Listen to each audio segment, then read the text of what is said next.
Fiche numéro 8. L'assurance. Point 1.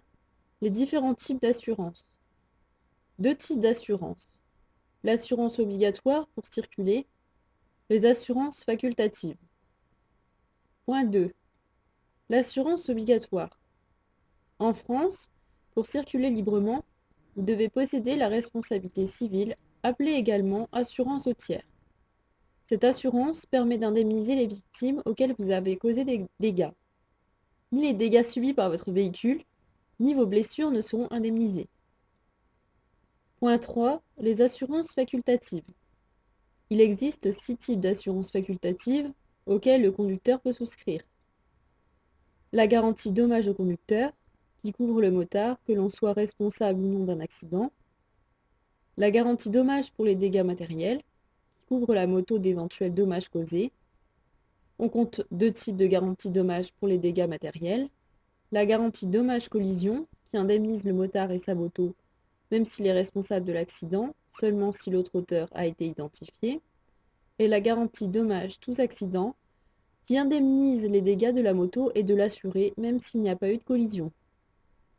La garantie vol et incendie, comme son nom l'indique, elle couvre le vol et l'incendie.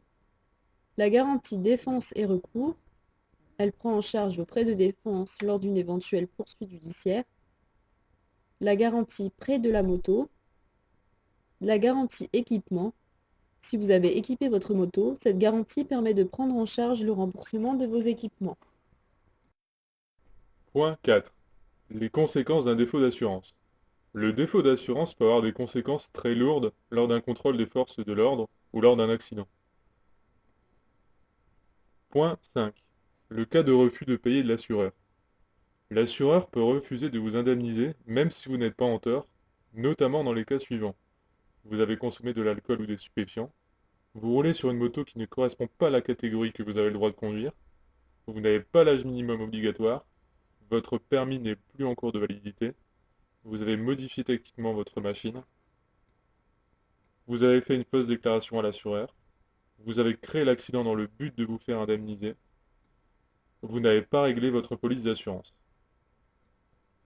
En cas d'accident, le motard s'expose à une amende ou un emprisonnement, mais peut également être condamné à réparer les dommages occasionnés aux victimes blessées ou tuées, à indemniser des autres véhicules, ou encore les dégâts causés au domaine public.